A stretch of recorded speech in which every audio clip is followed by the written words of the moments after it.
할렐루야, 사랑하는 성도 여러분, 9월 2일 아까베 시간이 돌아왔습니다. 오늘은 갈라디아서 2장 11절에서 14절까지의 말씀으로 24절까지의 말씀으로 은혜를 받고자 합니다. 어제 말씀드렸던 것처럼 이 복음은 다이너마이트와 같은 폭발력을 가지고 있다고 말씀을 드렸죠. 복음은 능력이죠. 가장 큰 능력은 사람을 변화시킨다는 것. 사람이 주님을 만나고 또 진리를 만날 때 비포와 애프터가 확실히 변하는 이것이 제가 볼 때는 우리 인생의 가장 거대한 축복이라 그렇게 믿어 의심치 않습니다. 그런 일을 위하여 제가 사실 소명을 받았다고 생각했고 또 사명으로 여기까지 왔다고 그렇게 저는 믿습니다.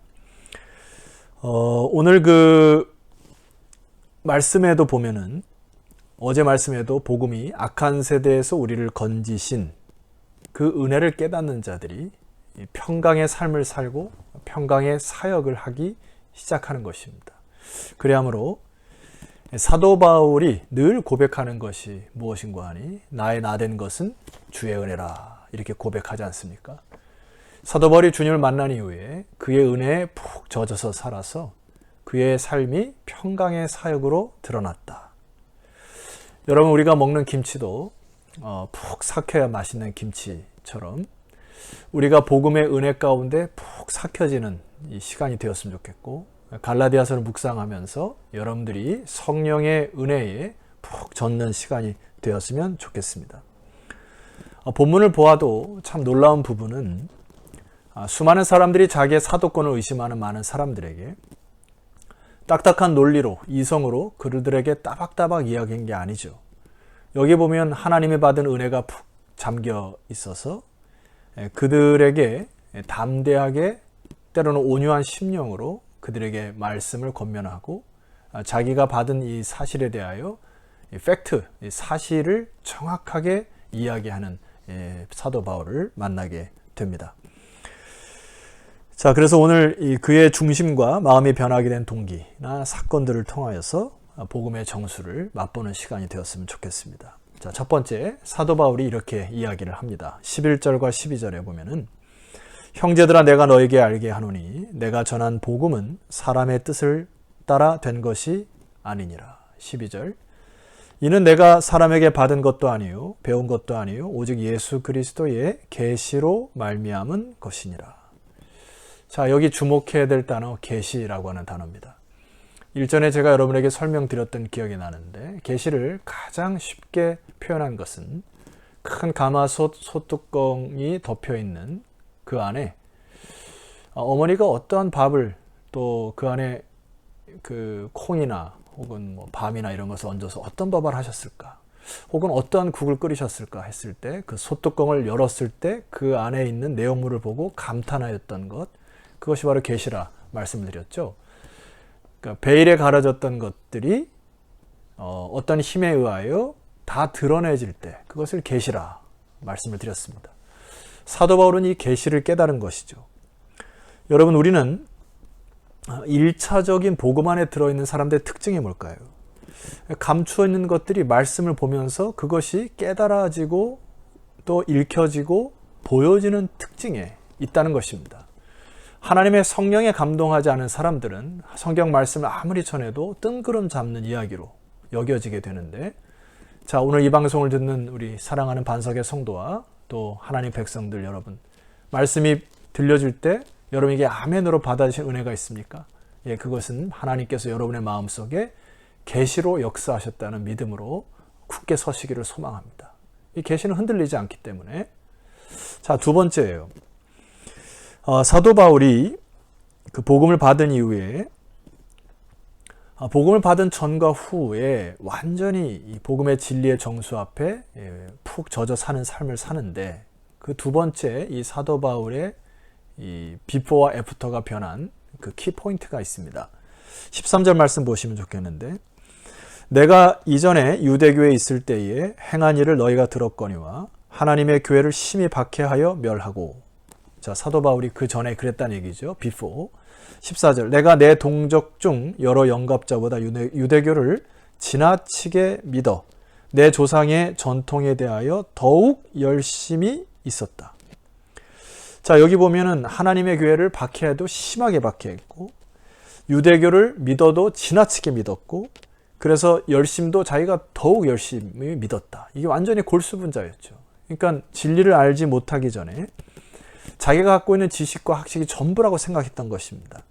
사도 바울의 이런 확신이 무엇이냐면은 어떻게 메시아가 십자가에서 죽을 수 있는가?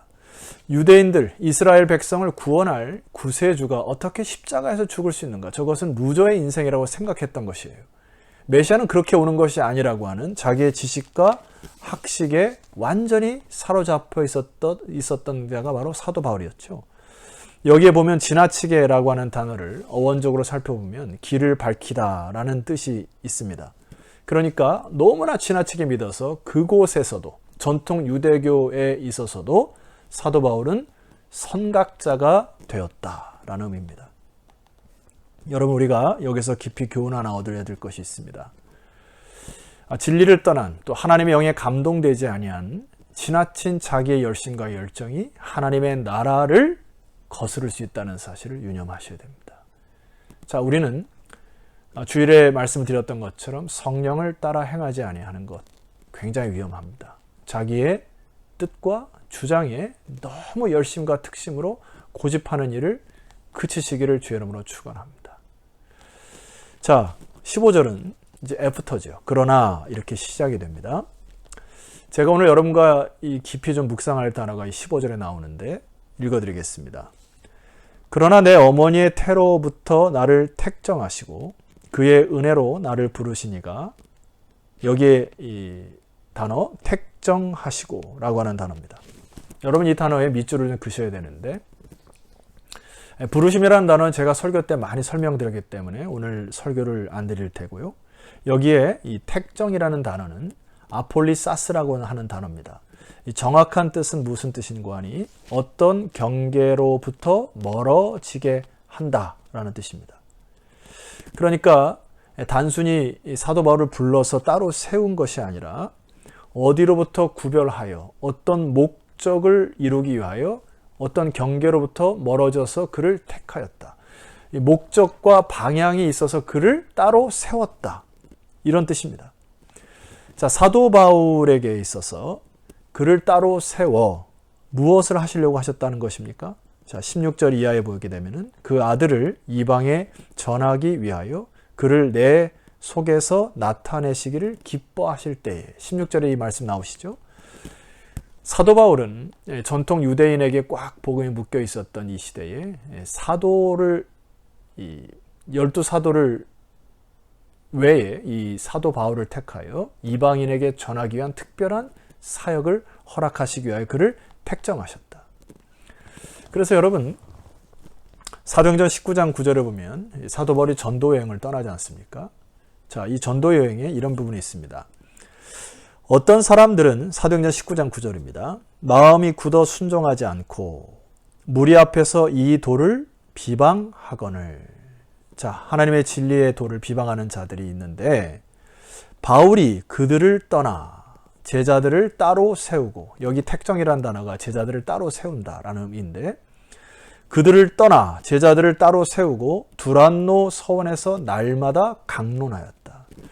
여러분, 하나님의 손에 붙잡힌 이 사도 바울이 구원의 은혜에 만족하지 않죠. 성령의 인도하심을 따라 이 도를 비방하는 무리를 떠나 제자들을 따로 세운 주님의 은총과 함께 두란노 서원에서 날마다 강론하여 이방인을 향한 사역의 열정과 의지를 불태우는 사도 바울을 만나게 됩니다.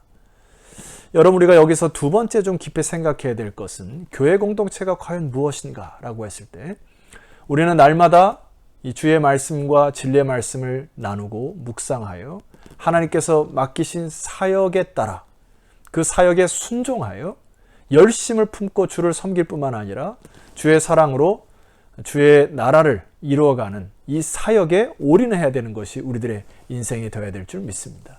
바로 이 사도 바울이 그를 택정하신, 구별하여 따로 세우신 목적을 이루어 이방인을 위한 대사도로서의 역할을 감당하였던 것처럼 오늘 저와 여러분도 마찬가지죠.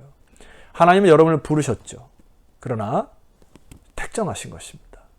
어떤 목적과 방향을 위하여 따로 구별하여 세우셨다. 아멘 하셔야 됩니다. 사도 바울은 사도 바울의 역할이 있고 저와 여러분은 각자의 삶에 역할이 따로 있는 것이죠. 자, 이제는 사도 바울이 주님을 만난 이후에 그의 언어와 행동 혹은 삶의 노선과 방향이 바뀌어집니다. 보십시다.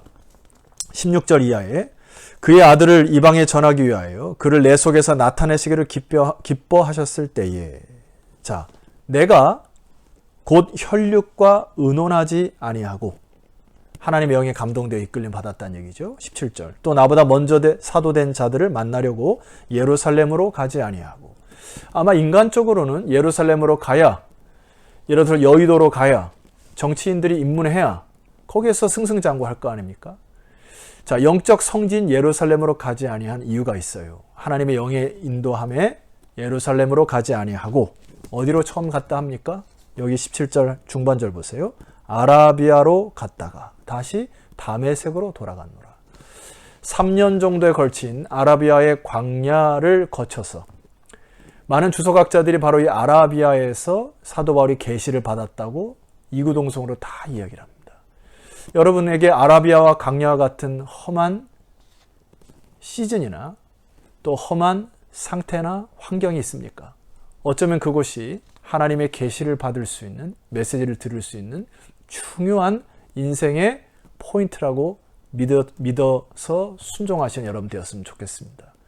자, 사도 바울이 아라비아로 갔다가 다메섹으로 돌아가고 18절 그 후 3년 만에 내가 게바를 방문하려고 비로소 예루살렘에 올라가서 그와 함께 15일을 머무는 동안 주의 형제 야고보 외에 다른 사도들을 보지 못하였노라. 보라, 내가 너희에게 쓰는 것은 하나님 앞에 거짓말이 아니로다.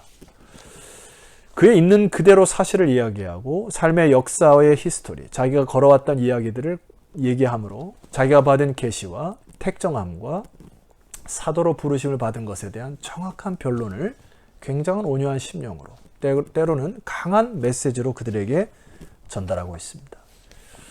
자, 성도 여러분, 오늘 제가 여러분께 계속 묵상하고자 하는 단어가 택정하심입니다.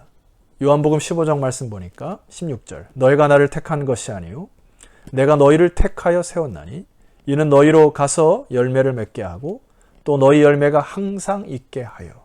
저는 이것이 택정이라는 단어는 생각이 들어요. 내 이름으로 아버지께 무엇을 구하든지 받게 하려 함이니라. 제가 우리 1:1 제자 양육을 준비하면서 그 윌리엄 제임스가 했던 유명한 말을 여러분에게 좀 소개를 시켜드리고 기도할까 합니다. 우리가 최선을 다해서 자신의 분야에서 빛나는 별이 되면 우리를 통해서 다른 사람들이 세상을 바라보는 시각을 바꿀 수 있다. 처음에가 좀 부담이 됐어요. 자신의 분야에서 빛나는 별이 된다. 인간이 생각할 때 얼마나 많은 사람들이 자신의 분야에서 빛나는 별이 될 수 있을까요? 이건 참 인간으로서 부담이 되는데 이것을 제가 좀 바꿔봤어요. 복음 안에서 하루하루 올바른 길을 선택하는 길잡이가 되면 이게 조금 더 우리에게 가능성 있는 단어라는 생각이 듭니다. 여러분, 각자 있는 삶의 현장에서 길잡이가 되어 주십시오.